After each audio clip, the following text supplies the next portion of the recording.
दोस्तों नमस्कार, मैं राम सूरत यादव। 2024 के चुनाव को लेकर के सत्ता पक्ष एवं विपक्ष अपनी पूरी ताकत एक तरीके से झोंक दिया है और आप समझ रहे हैं कि अब एकदम नजदीक चुनाव, लगभग 8 महीने बचे हैं और इसको देखते हुए सत्ता पक्ष भी और विपक्ष के महागठबंधन जो इंडिया नाम से बना है वह भी अपनी पूरी ताकत एक तरीके से अब झोंक दिया है कि 2024 में चुनाव को जीतना है। लेकिन आपको आज हम ऐसा खुलासा करने जा रहे हैं जिसे आप लोग सुन करके बेहद हैरान परेशान होंगे कि अब बहुत बड़ा विपक्ष के गठबंधन जरूर बन गया है। लेकिन आज हम ऐसे खुलासा करेंगे कि अगर ऐसा हुआ, ईवीएम मशीन का खेला 2024 में हुआ, तो विपक्ष के बहुत बड़ा गठबंधन भी कुछ नहीं कर सकता। और जैसा कि आप सभी देशवासी जानते हैं कि 2014 से लेकर के विपक्ष की तरफ से बहुत सारे सवाल उठाए गए और बहुत बड़ा आरोप लगाए गए कि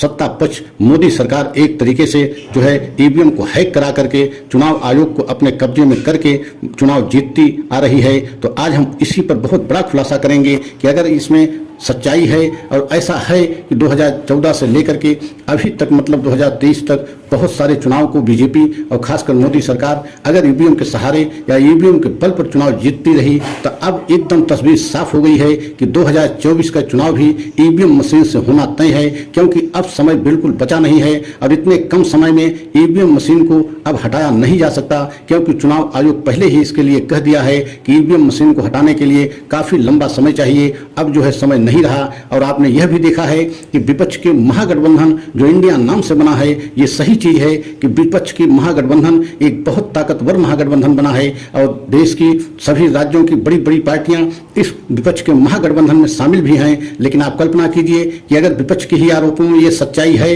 या विपक्ष जो 2014 से आरोप लगाता आ रहा है कि प्रधानमंत्री मोदी जी और बीजेपी सरकार ईवीएम में गड़बड़ी करा करके चुनाव जीतती रही, तो आप कल्पना कीजिए कि 2024 में भी अगर प्रधानमंत्री ऐसे किए या ईवीएम में गड़बड़ी कराकर चुनाव जीते तो विपक्ष क्या करेगा। और अगर ऐसे है और इसमें सच्चाई है तो विपक्ष के महागठबंधन को सबसे पहले ईवीएम को लेकर के पूरे देश में एक तरीके से अभियान चलाना चाहिए था। पूरे विपक्ष के महागठबंधन इंडिया को सबसे बड़ा अभियान ईवीएम मशीन को लेकर के चलाना चाहिए था, लेकिन ऐसा विपक्ष के महागठबंधन नहीं किया और नहीं कर रहा है। तो आप कल्पना कीजिए कि आने वाले समय में बहुत बड़ी ताकत भी बन जाए या पूरे देश में एक तरीके से बदलाव की लहर भी चले। और जिस तरीके से इस समय पूरे देश में महंगाई बेरोजगारी से पूरा देश एक तरीके से हैरान और परेशान है और पूरे देश में ऐसा बदलाव की लहर महसूस भी की जा रही है कि लोग अब चाहते हैं कि इस महंगाई और बेरोजगारी से निजात मिले। और देश में जिस तरीके से नफरत का माहौल फैल रहा है उससे भी देश की जनता निजात चाहती है। लेकिन सवाल यहीं पर आकर के रुक जाता है कि अगर ईवीएम में गड़बड़ी करा करके बीजेपी सरकार चुनाव जीतती रही तो आने वाले समय में ईवीएम को कैसे रोका जाएगा या विपक्ष इसके लिए कौन सी तैयारी किया है और विपक्ष ईवीएम में गड़बड़ी को कैसे रोक पाएगा। अगर ऐसा विपक्ष के आरोपों में दम है तो आप कल्पना कीजिए कि 2024 के चुनाव विपक्ष के महागठबंधन मतलब इंडिया कैसे जीत पाएगा और देश की जनता चाहेगी भी तो कैसे बदलाव कर पाएगी। अगर ऐसा नहीं है या विपक्ष के आरोपों में सच्चाई नहीं है तो विपक्ष इतना बड़ा आरोप सरकार पर क्यों लगाता आ रहा है, खासकर चुनाव आयोग पर क्यों लगाता रहा कि चुनाव आयोग प्रधानमंत्री मोदी के कब्जे में या बीजेपी के कब्जे में रह करके ईवीएम में गड़बड़ी करा करके बीजेपी को चुनाव जिताती रही। तो इसके लिए भी पूरे विपक्ष को देश से एक तरीके से माफी मांगनी चाहिए, क्योंकि अगर इसमें सच्चाई नहीं है अब चुनाव एकदम नजदीक आता जा रहा है तो विपक्ष ईवीएम मुद्दे को लेकर के एकदम शांत क्यों हो गया और इतना बड़ा चुनाव होने जा रहा है और पूरे देश में विपक्ष यही ढिढोरा पीट रहा है कि पूरे देश में महंगाई और बेरोजगारी से और नफरत के माहौल से पूरे देश की जनता इस समय हैरान परेशान है। आप कल्पना कीजिए ये सब होने के बावजूद अगर विपक्ष के महागठबंधन इंडिया जो बना है उसने अगर ईवीएम मशीन के मुद्दे को एकदम ठंडे बस्ते में डाल दिया तो इसका मतलब है कि विपक्ष कहीं न कहीं अपने जो आरोप लगा रहा था उसमें सच्चाई नहीं है और उसमें दम नहीं है। और अगर ऐसा नहीं है तो बीजेपी को खासकर मोदी जी को 8-9 साल क्यों बदनाम करता रहा। इसका मतलब है कि अब तक जो चुनाव हुए एकदम सही हुए और सही नहीं हुए तो ईवीएम मुद्दे को छोड़ना नहीं चाहिए था। खासकर बीजेपी को सरकार के खिलाफ अभियान विपक्ष चला रहा था उसको जारी रखना चाहिए और ईवीएम मशीन को बैन कराना चाहिए। बैलेट पेपर से चुनाव करवाने के लिए हर मुद्दे पर हर स्तर पर अभियान चलाना चाहिए था, लेकिन विपक्ष ने ऐसा नहीं किया। और ऐसा क्यों करे, क्योंकि कई ऐसे प्रदेशों में चुनाव आपने देखा है कि विपक्ष भी बहुत बड़े अंतर से चुनाव जीता है, मतलब इतिहास रचा है। वो चाहे हिमाचल प्रदेश का हो, चाहे कर्नाटक का हो, या 2018 में मध्य प्रदेश, राजस्थान, छत्तीसगढ़ के चुनाव हों, ये सब सारे चुनाव विपक्ष जो है खासकर कांग्रेस ने जीता और बहुत बड़े अंतर से जीता। और दिल्ली जो है